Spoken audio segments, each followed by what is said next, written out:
Fraternelles et patriotiques salutations à toutes et à tous. Si le son est OK, vous me faites signe, partagez massivement, partagez. Salutations fraternelles et patriotiques.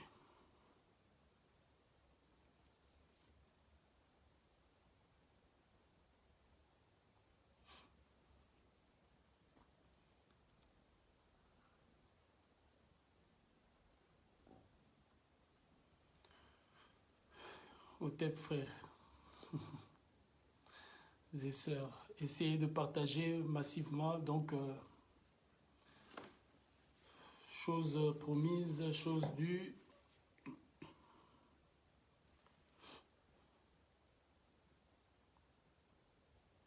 Donc, dans 1 minute, là, 30, je lance.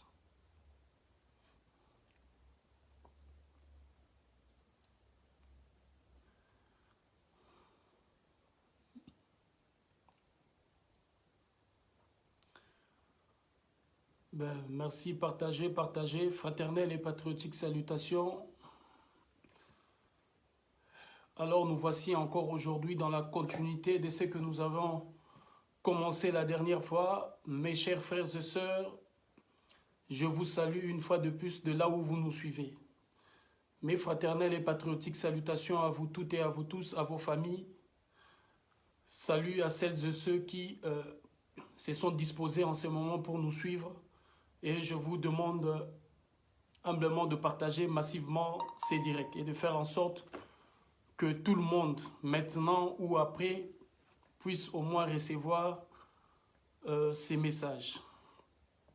Je viens ce soir devant vous, comme je l'ai énoncé, traiter la question justement de l'avant-projet loi, reconnaissant le caractère aliénable des biens liés au passé colonial de l'État belge et déterminant un cadre juridique pour leur restitution et leur retour. Mes chers frères et sœurs, lorsque nous avons déclenché la diplomatie active, justement en juin 2020, beaucoup de nos frères et de nos sœurs africaines et africains se sont justement écartés de la bonne voie et du bon sens. Beaucoup nous ont qualifiés justement comme les médias, certains des médias mainstream ont voulu nous faire passer, comme étant de ceux qui ne respectent pas la loi, comme étant des brigands, comme étant des gens moins réfléchis. Je m'étonne même qu'il y a eu, parmi celles et ceux qui se disent militants et combattants de la première heure, se sont mis à critiquer cette méthode de la diplomatie active qui, semble-t-il aujourd'hui, donne justement tous ses fruits. Je plains tous ces Africains qui se sont hasardés sur cette voie de la critique inutile, de la critique imbécile, qui n'a servi à rien, qui justement était une façon de combattre d'une manière ou d'une autre, moi, Zulu Diabandje et ses camarades, de combattre justement l'Afrique vraie, authentique et réelle, de combattre justement nos ancêtres et de pousser ces derniers à se taire. Mais nous, leurs descendants, nous avons refusé. Nous avons refusé de nous taire et nous avons refusé justement d'abandonner ces combats pour lesquels nous sommes prêts à tout le sacrifice pour justement restaurer la dignité bafouée de notre peuple, mais aussi honorer la mémoire de nos ancêtres. Celles et ceux qui, méritants et méritantes, se sont livrés justement à ces combats, d'abord de la préservation de notre identité et d'empêcher justement l'expansion de l'impérialisme tentaculaire de l'Occident lorsque ces derniers s'est abattu sur nos terres. Vous savez les conséquences ô combien inhumaines et irréparables, notamment les razzias négrières, la colonisation qui a ces deux, pour ne citer que cela, on pourra suivre le néocolonialisme, ces trois méthodes insidieuses qui justement a permis à l'Occident de briser nos identités, notre culture, de déporter notre peuple, aujourd'hui retrouvé dans les quatre coins de la planète et qui, semble-t-il, est encore empêché de jouir de ses droits et libertés fondamentales, surtout la liberté de penser. Et c'est cette liberté de penser qui pose problème, d'où l'homme africain et la femme africaine ne veut plus user de cette force et de cette capacité de réflexion pour agir, pour créer des mécanismes et des méthodes qui lui permettra justement de pouvoir mener un combat digne tout en gardant et en conservant justement sa dignité. Lorsque Mohandas Gandhi a désobéi à la loi, lorsque Martin Luther King a désobéi à la loi, lorsque Winnie Madikizela Mandela a désobéi à la loi, lorsque Nelson Mandela a désobéi à la loi, ce n'était pas parce qu'ils étaient des troubadours, parce que c'était ces gens-là ou ces terroristes qui voulaient terroriser d'autres peuples, mais c'est parce qu'ils ont compris que les monstres tentaculaires, par ces différents pouvoirs, avaient justement légiféré dans le sens de les empêcher d'agir et d'aller réclamer haut et fort leur liberté et leur dignité. Vous vous rappellerez toujours lorsque j'ai commencé ces combats en ma qualité de porte-parole international du mouvement Unité, Dignité, Courage ou autrement dit Yakankou, je n'ai manqué, je n'ai cessé de le dire et de le redire à travers tous les médias internationaux et tous les médias du monde où je suis passé. Et que notre volonté était d'interpeller aussi les législateurs français. Parce que le législateur a fauté. Le législateur a commencé par voler et légiférer ensuite pour que personne ne puisse réclamer ce qu'il a volé. On ne peut pas légiférer sur quelque chose qu'on a volé, qui ne vous appartient pas et vous légiférez. Alors, je faisais justement état de cette loi, de cet adjectif-là qui revient aujourd'hui, le caractère inaliénable des œuvres d'art culturelles africaines qui sont pillées et enfermées dans la plupart des musées. Si aujourd'hui l'Occident, et particulièrement la France, n'arrive pas justement à aller dans ce sens de la restitution telle que nous la souhaitons, c'est parce qu'ils disent, tous ces pays-là, qu'il y a cette difficulté et cette incapacité d'agir dans ce sens, parce que toutes ces œuvres sont justement enfermées, ou si vous voulez, scellées dans un sceau d'inaliénabilité. Les caractères inaliénables, quand on dit inaliénable, c'est-à-dire ce qui ne peut être donné, ce qui ne peut être cédé, ce qui ne peut être restitué dans notre cas. Donc, en disant que les œuvres d'art qui se trouvent au musée de Quai Branly, au musée de Louvre, au musée Intel X et Y, sont des œuvres inaliénables, c'est-à-dire qu'ils ne peuvent nous les donner, ils ne peuvent nous les restituer. Mais, suivez bien mon raisonnement, quelque chose qui a été volé, qui ne vous appartient pas, vous avez légiféré dessus pour dire et parler de caractère inaliénable justement de ces œuvres d'art, donc vous ne pouvez restituer et voler. Or, je disais que je plaignais tous ces amis, tous ces frères et sœurs qui sont allés dans le sens de la critique imbécile et idiote sur la personne de moi, Zulu Diabanza, que ce n'était pas comme ça. Ceux-là, les fameux intellectuels qui se croient justement mieux même que les maîtres qui les ont formés, qui disaient qu'il fallait une méthode, il fallait respecter la loi.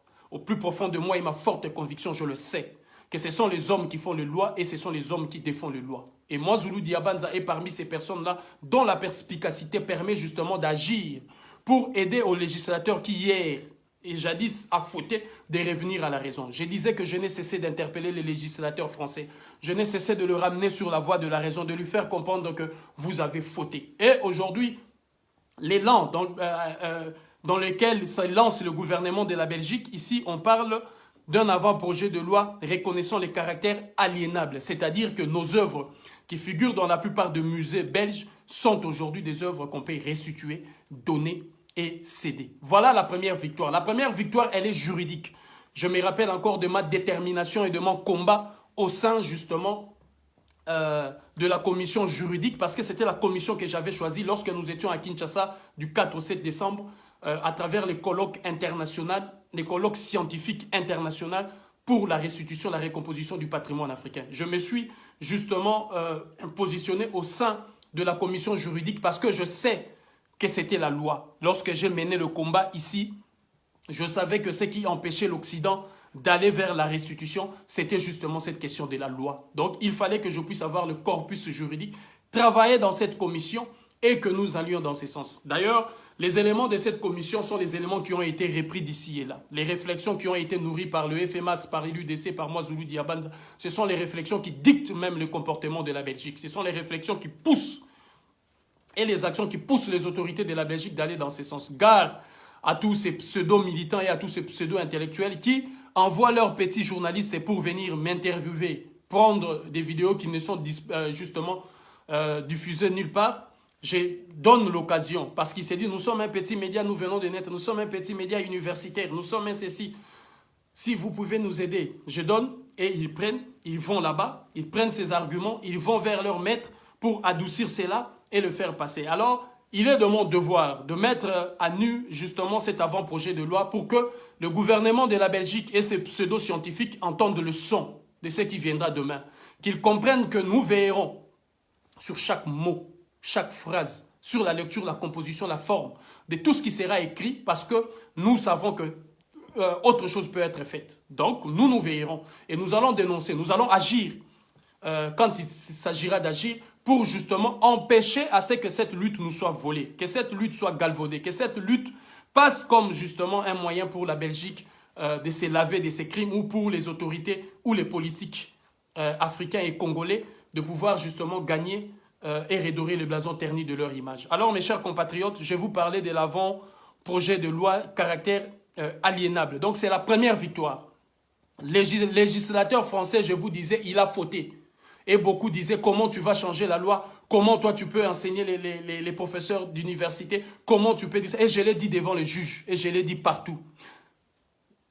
Tous ceux qui savent si moi Zulu Diabanza est condamné, vous savez que ce sont des mesures de répression. Et ce n'est en rien la vérité. Parce que la justice, c'est ça. Et j'avais interpellé dans ce sens. La voix a été entendue. Je pense qu'avec cette loi, avant-projet de loi du gouvernement de la Belgique, le gouvernement de la France, de la Hollande, des Pays-Bas et les États-Unis d'Amérique et tout consort vont suivre cette voie. Parce que c'est l'homme qui fait la loi et c'est l'homme qui est capable de défaire la loi. Les législateurs français avaient fauté et il doit comprendre justement qu'il a fauté. Alors, mes chers compatriotes, je viens justement dans ce sens pour vous dire, voilà cette première victoire. Mais nous allons aller plus loin. La présente loi règle une matière visée à l'article 74 de la Constitution, donc de la Constitution belge.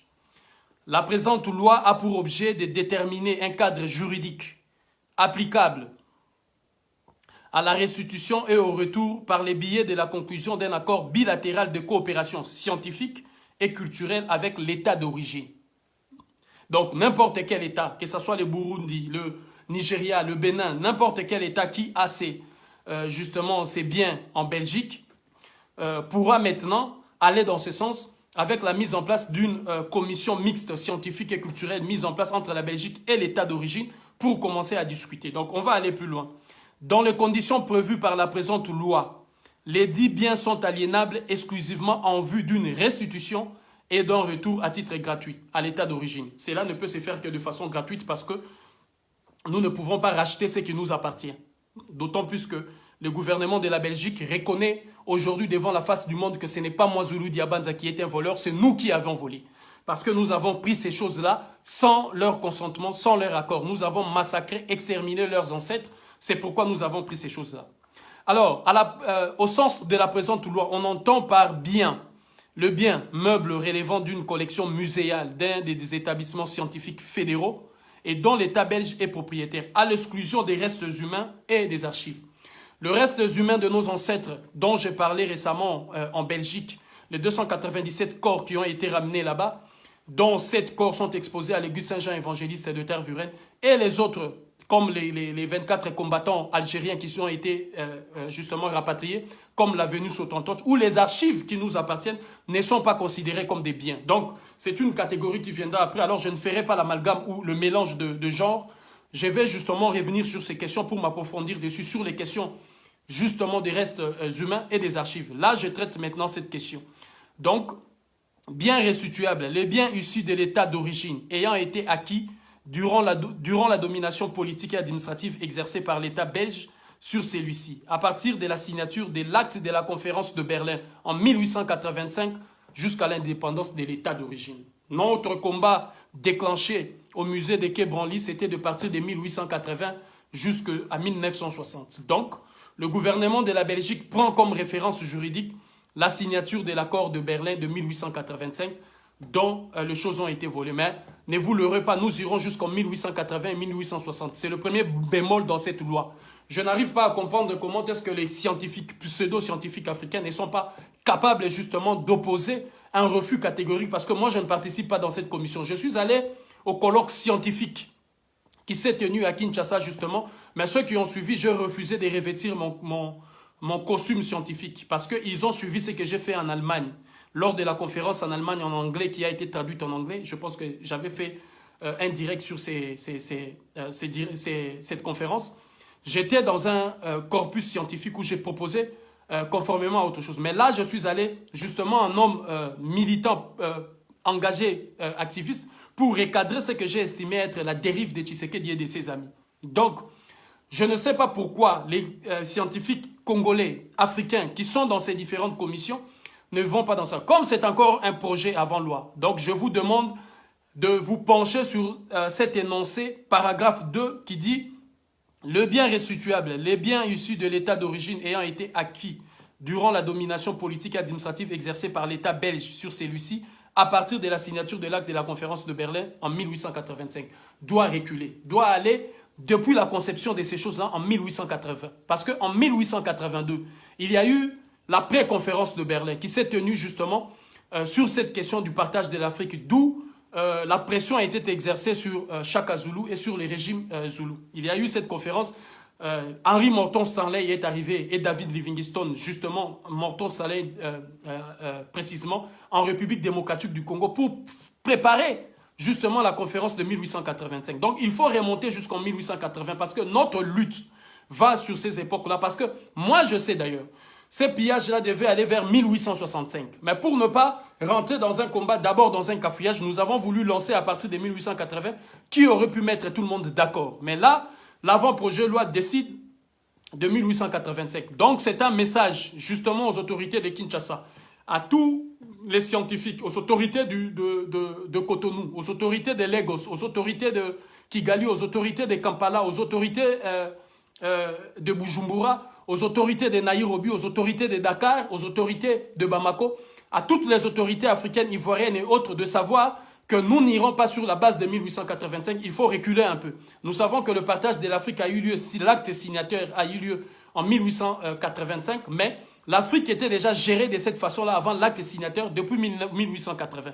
Donc, il faut repartir sur ces points-là. Alors, ça, ce sont les éléments qui sont en train d'être donnés et qui, j'attends les travaux, justement le résumé de toutes les conclusions qui sont sorties du colloque scientifique international de Kinshasa pour que je puisse justement émettre mon avis. Mais là, c'est un projet avant-loi proposé par le gouvernement de la Belgique et qui justement sera voté par le Parlement belge. Donc, il est question maintenant de revenir sur ces questions et de nous plonger dessus. Donc, voilà le premier bémol que je souligne ici. Deuxième, on parle.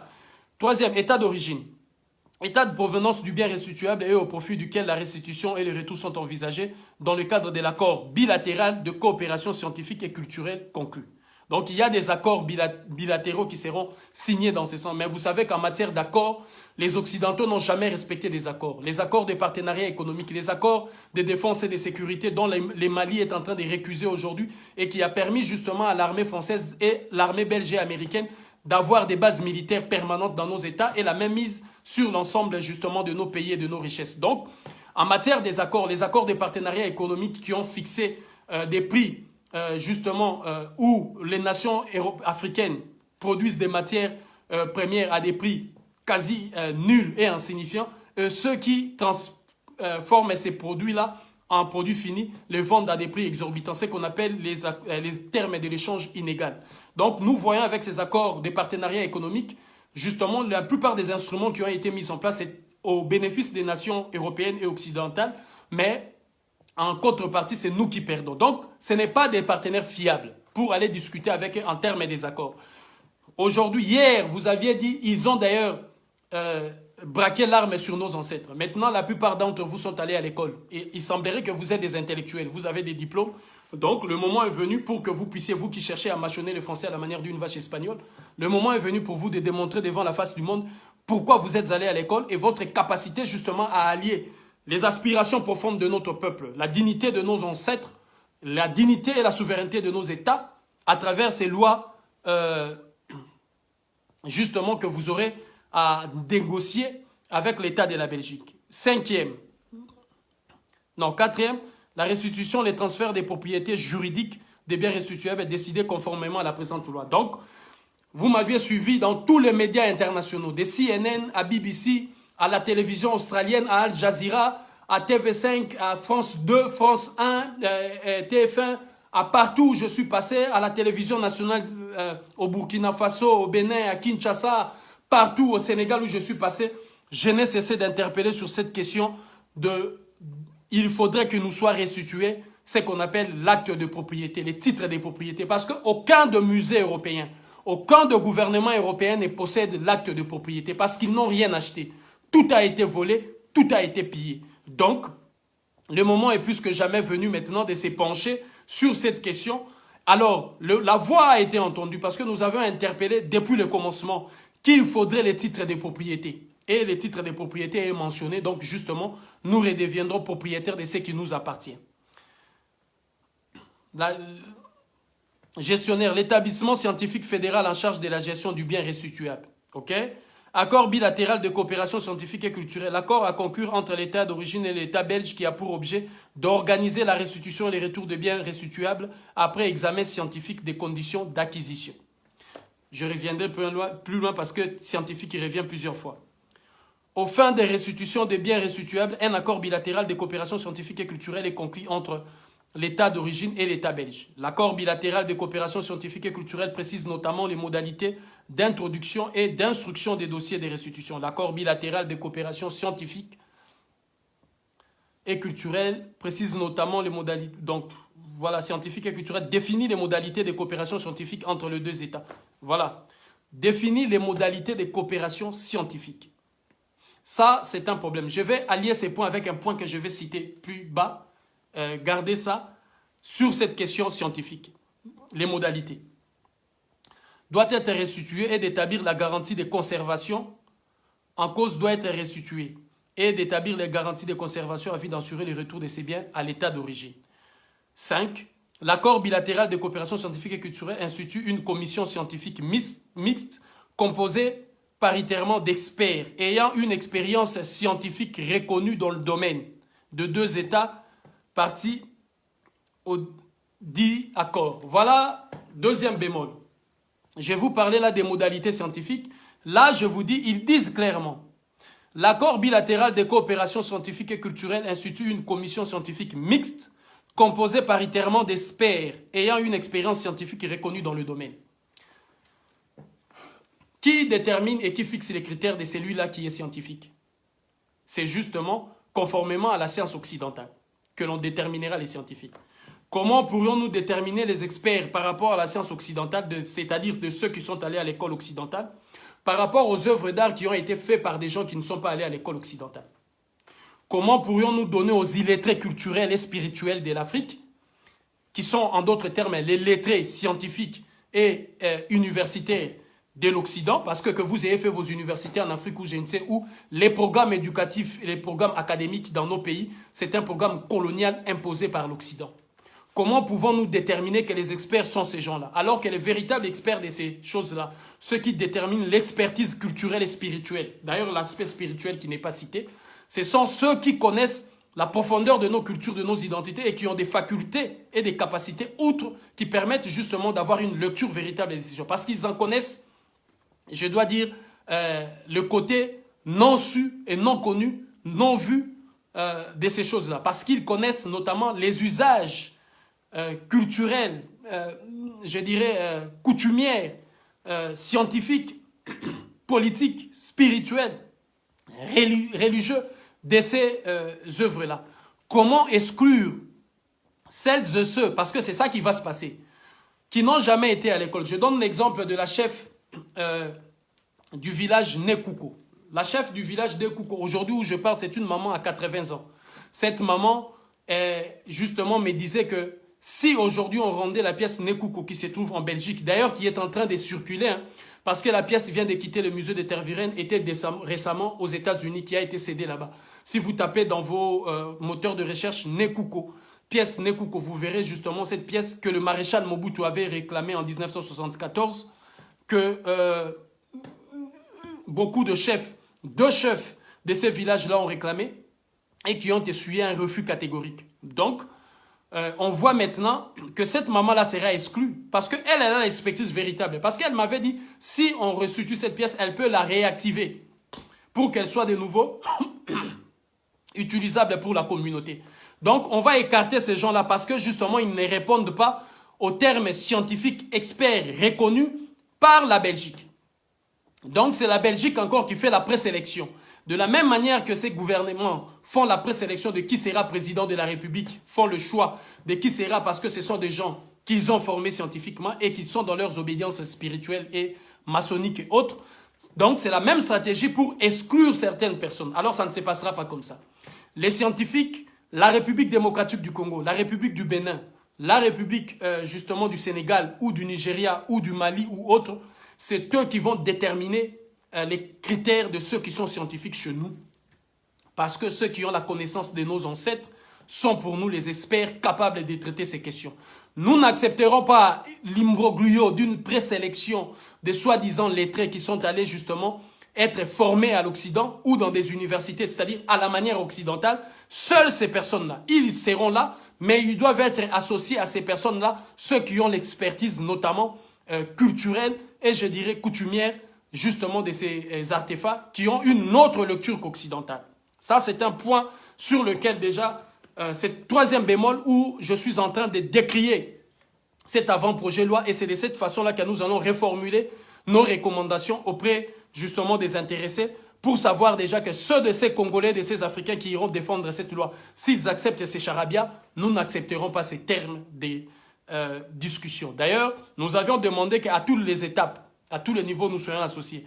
Il y a certains aventuriers avec qui je souffle certaines choses, qui vont là-bas faire des choses et qui se prétendent comme étant ceux qui militent autour de ces choses-là et qui veulent justement faire légiférer ces absurdités. Alors, mes chers frères et sœurs, faites très attention.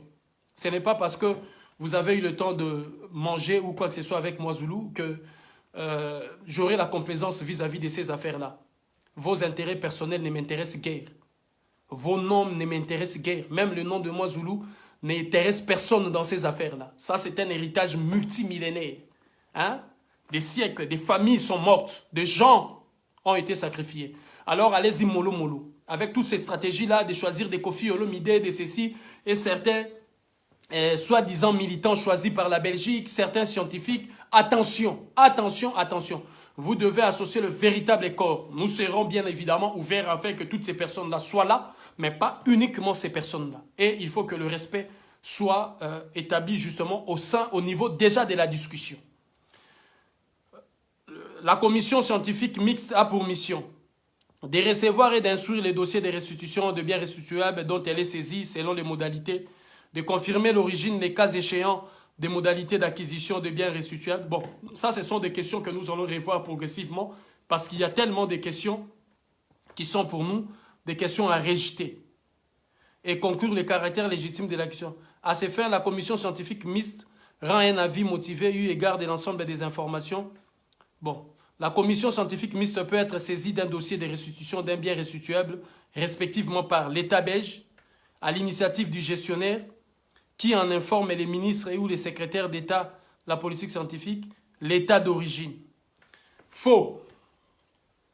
Il n'y a pas que l'État d'origine. Il faut intégrer d'autres composantes. Il faut intégrer justement les clans, les familles, les dynasties royales et les associations habilitées, les opérateurs culturels.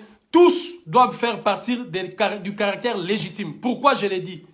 Les chefs du village Nekouko, ou beaucoup de chefs coutumiers que j'ai vus d'ici et là, ont formulé des demandes dans ce sens qui ont essuyé un refus catégorique. Donc, le gouvernement de la Belgique est à l'aise avec des gens malléables, ceux qui ont suivi l'image du premier ministre congolais honteux en Belgique, qui, comme un petit enfant, est venu vers son maître recevoir justement ce qu'il a reçu.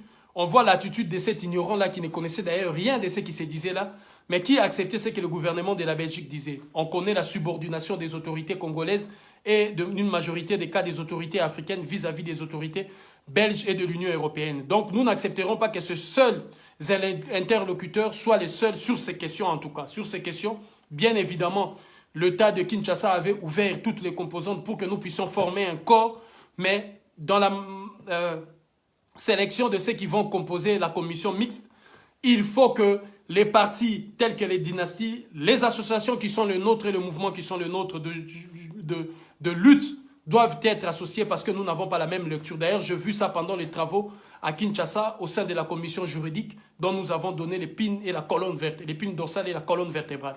Donc, il en sera ainsi pour toutes les forces. Sinon, vous savez ce qui vous attend. Donc, on va continuer le bras de fer. Si l'avis motivé rendu par la commission scientifique mixte conclut au caractère illégitime de l'acquisition du bien restituable, notamment à ce qu'il a été acquis sous la contrainte ou en raison des circonstances de violence, le roi peut décider de désaffecter et de restituer ses biens au profit de l'État d'origine. Bon, ça c'est la Belgique qui choisit son roi comme ultime recours, mais pour nous, le roi des Belges n'est pas l'autorité morale capable de décider sur ces questions parce que le roi de Belge est lui-même partie prenante. Le roi de Belge a participé à des crimes odieux. D'ailleurs, c'est lui l'émanation, l'institution royale de la Belgique est l'émanation justement de ce qui a été fait et de ce qui a été conçu dans ce sens. Donc, nous n'acceptons pas que seul le roi soit justement dans ce sens-là le seul autorité. Mais bon, qu'à cela ne tienne, c'est la Belgique qui choisit son roi quand il y a difficulté. Mais le roi ne peut pas arbitrer pour la commission mixte et du pays d'origine et de la Belgique. Non, il faut une tierce personne qui aura la capacité, la même voix prépondérante que le roi. Si le roi est l'autorité de la Belgique, il n'est pas l'autorité du Congo, ni l'autorité de l'Afrique. Et nul Africain digne de ce nom ne peut accepter l'institution royale de la Belgique, surtout pas du Congo, comme autorité morale, parce que tout le monde s'en souvient des crimes ô combien odieux perpétrés par le roi Léopold et le roi Baudouin de la Belgique. Nous n'accepterons pas ces approches. Que ces subalternes et ces subordonnés, qui, africains ou pas africains, qui acceptent ces choses, vous nous trouverez sur votre chemin. Et nous décrions cette approche et nous ferons en sorte que cela ne puisse pas aboutir. Si la commission scientifique mixte ne sait pas conclure l'état des informations sur le bien restituable, sur les caractères légitimes ou non, ces derniers demeurent dans la collection muséale où ils se trouvent actuellement. Les biens fait l'objet au sein de celle-ci d'une information particulière à destination du public. Donc voilà le problème. C'est un autre problème que nous soulignons. Au moment où la commission mixte décide sur une pièce et qu'on n'est pas d'accord sur les caractères d'acquisition ou quoi que ce soit, l'affaire reste ou dans le musée. Bien entendu, ils disent plus bas que l'état d'origine sera associé à la gestion. Ceux qui ont suivi mon discours à Kinshasa, c'est la voix que j'avais portée. Justement, il faut que nous soyons associés dans la gestion au cas où nos œuvres resteront en Belgique. Revoir les discours de moi, Zulu Diabanza, en direct de la RTNC à Kinshasa. Mais le problème, c'est quoi? Nous avions demandé et exigé une deuxième composition, c'est-à-dire la mise en place des ambassades culturelles. Nous n'accepterons pas que nos pièces, au moment où on dit que cela va être restitué et qu'ils sont encore là, bien que nous serons associés à la gestion financière et autres de la conservation, nous voulons que ces œuvres-là quittent justement le musée parce que ce sont des maisons de vol et de recel et de crimes. Lorsque le roi des Belges avait eu l'idée de créer ces musées, c'était pour donner du rayonnement et du rayonnement international à sa capitale. Donc, il est allé commettre des crimes dans ce sens. Donc, voir nos œuvres encore dans ces musées, c'est une plaie et c'est une insulte justement à la mémoire de nos ancêtres qui ont été victimes de cette idée ô combien machiavélique, satanique, sadique du roi des Belges. Donc, pour apaiser les esprits et réconcilier les mémoires, il faut la création des ambassades culturelles. De la même manière que les pays africains ont des ambassades diplomatiques et politiques, des diplomaties, dans des pays, on voit l'ambassade du Congo, l'ambassade du Sénégal, l'ambassade du Bénin. On aura maintenant l'ambassade culturelle du Congo, l'ambassade culturelle du Sénégal, l'ambassade, c'est-à-dire d'où on mettra ces œuvres-là, ou des ambassades culturelles des pays africains, d'où on mettra ces œuvres-là en attendant la restitution. Il faut que ces musées-là puissent se débarrasser de ces œuvres-là parce que c'est la perpétuité ou la perpétuation, j'allais dire, de la colonisation et de l'acte colonial. C'est l'apologie du colonialisme lorsqu'on garde ces œuvres-là dans ces musées. Donc, il faut retirer ces œuvres-là dans des musées et créer véritablement ce que nous appelons des ambassades culturelles. Dans le traité des restitutions que nous avons écrit dans le FMAS à 13 articles, nous avons préconisé dans notre autoroute culturelle cette approche-là. La création des ambassades culturelles qui permettront justement de passer l'étape, si l'on veut dire, de la décolonisation de nos œuvres et d'expliquer véritablement ce qui s'est passé. Donc, c'est le premier point de la réparation. Il s'agit notamment de la réhabilitation de la vérité historique. Quels qu'en soient les motifs, si le retour ne peut intervenir immédiatement et aussi longtemps que le bien restituable n'est pas remis matériellement à l'état d'origine, il est conservé dans la collection muséale du gestionnaire. Donc, c'est ce que je disais. Nous n'accepterons pas qu'en attendant que cette pièce-là soit conservée dans la collection muséale du gestionnaire. Ça, c'est perpétuer la colonisation. Aussi longtemps qu'on n'aura pas encore d'accord, donc si c'est 5 ans, si c'est 10 ans, ça c'est une manière de nous flouer. Et les autorités de Kinshasa ont accepté ça parce qu'ils croient que je suis bête, ou que notre mouvement, ou que le FMAS, ou que ceux qui militent sont des bêtes, et qu'ils vont nous flouer par rapport aux accords imbéciles avec des mots français pour glisser jusque-là. Vous ne savez pas ça, c'est d'autres générations. C'est d'autres générations. Et tous ces scientifiques-là, je ne sais pas si vous lisez ces accords-là, si vous lisez ces lois-là, ces points-là sont inacceptables. La création des ambassades culturelles, d'autres bâtiments, d'autres instances, d'où ces œuvres-là doivent sortir et rester là en attendant. La création des ambassades culturelles. L'ambassade culturelle, comme je vois, du Cameroun, l'ambassade culturelle du Bénin, l'ambassade culturelle du Congo.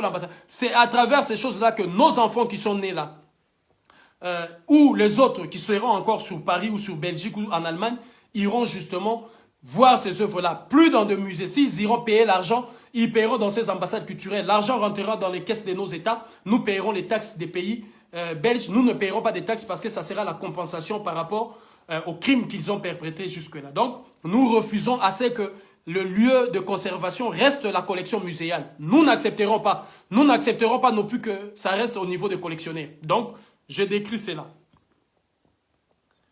La décision de restitution bénéfice durant cette période, donc ça c'est ce que je disais. 9. La décision de restitution du bien restituable au profit de l'État d'origine visé à l'article 7 sort ses effets nonobstant toute disposition contractuelle. Dans le respect des termes et de l'accord bilatéral de coopération scientifique et culturelle, les gestionnaires assurent la transparence du processus de restitution et de retour et public sur son site internet des accords bilatéraux, coopération scientifique et culturelle. Donc je salue ces points-là, d'où la mise en public des accords qui seront signés. Comme ça, tout le monde pourra voir ces accords-là. Et s'il y a des amendements à faire, s'il y a des discussions à faire, nous irons dans ce sens. Voilà, mes chers amis, les points que j'ai voulu partager avec vous aujourd'hui sur cette information de cet avant-projet de loi. Nous avons justement fait un pas qui nous a permis justement de faire asseoir notre voix, de faire asseoir ce qui était notre détermination, notre conviction, parce que les législateurs européens avaient fauté. J'ai crié en Hollande auprès des juges, j'ai crié dans tous les médias du monde, dans les télévisions hollandaises, dans les télévisions africaines, dans les télévisions américaines. J'ai interpellé les législateurs dans les tribunaux français qu'il a fauté. Et aujourd'hui, je crois que le gouvernement français ne va que suivre cet élan parce que parler des caractères inaliénables de nos œuvres est une insulte et c'est inacceptable. La loi qui a été votée par l'Assemblée nationale française, c'est une loi qui doit répartir encore et être réécrite et être révotée de nouveau. Parce que ça, ce n'est pas une loi parlant des caractères inaliénables de ces œuvres-là. Il faut une loi qui parle des caractères aliénables, comme dans le cas de la Belgique, mais notamment ne pas refaire ces bêtises et ces charabia que je vois ici, d'où on dénie justement la connaissance et le savoir africain d'avoir mot à travers cette histoire. Salutations fraternelles et patriotiques, je vous remercie. Donc, je suis venu justement pour passer cette information et vous dire le pas que nous avons fait. Et je plains tous ces amis qui, jadis, croyaient que notre façon d'agir n'était pas la bonne et que notre façon de parler, il fallait, soi-disant, se conformer. Mes chers amis, c'est les hommes qui font la loi et c'est les hommes qui défont la loi. Lorsque moi, Zulu Diabanza, agit et que vous estimez c'est contre la loi parce que ma perspicacité m'a permis de comprendre que le législateur a fait un verrou. Donc, comme je n'ai pas le temps d'expliquer ces choses-là, je ne suis pas dans des débats intellectuels inutiles et je dirais justement stérile. Moi, c'est l'action qui compte. Et au-delà de l'action, je pousse au changement. Le magazine qui m'avait élu parmi les 50 opérateurs culturels qui changent notre monde en bien, je pense qu'ils ont vu, notamment ces magazines que je ne connaissais pas international à Londres, ont compris justement la perspicacité et l'avance de notre avance sur les questions sociétales. Ceux qui, avant nous, ont combattu dans ce sens, ce sont des gens qui ont aidé l'humanité d'avancer. Alors, il ne faut pas crier sur moi, Zulu, lorsque vous estimez, parce que vous êtes allé à l'école, vous êtes assis sur les bancs de l'école à l'université, vous pensez que ce que nous faisons, ce n'est pas de cette manière-là qu'il fallait faire. Il n'y a pas de bonnes méthodes et de bonnes manières. C'est les circonstances, le temps, le moment et le courage qui décident de comment on agit. Voilà aujourd'hui, depuis le déclenchement de la diplomatie active, vous avez vu le retombé. La loi a changé. Je dis bien la loi a changé. On parlait du caractère inaliénable, maintenant on parle du caractère aliénable de nos œuvres d'art, culture. Parce que vous m'avez suivi depuis le début sur toutes les chaînes du monde d'où j'ai parlé de la faute commise par les législateurs. On ne peut pas légiférer sur quelque chose que vous avez volé. Vous êtes allé voler l'argent d'autrui et vous dites qu'il est interdit d'aller prendre mon argent dans le compte et le revirer ou l'utiliser autrement. Mais c'est de l'argent que vous avez volé. Lorsqu'on cherche à savoir qui a volé, qu'on trouve que c'était vous, il faut qu'on vous poursuive dans ce sens-là. Donc, notre combat va dans le sens de faire changer les choses. Ma détermination et ma conviction, c'est d'aller dans ce sens. Du 3 au 6, je suis à parler en Italie, dans une grande conférence internationale d'où je porterai la voix justement du peuple d'Afrique et du peuple déshérité à travers le monde. Le 9 au 10, je suis à Freiburg en Allemagne, d'où je porterai encore la voix dans une conférence internationale autour de cette question. Je serai en direct le 24, justement avec les étudiants de l'Université royale de Danemark, d'où je porterai encore la voix pour la restauration de la vérité historique et la restitution de notre patrimoine. Ancêtres, écoutez-nous, ancêtres, exaucez-nous, ancêtres, protégez-nous. On ne demande pas la permission et l'autorisation au voleur pour récupérer ce qu'il a volé. Unité, dignité, courage. Merci à vous.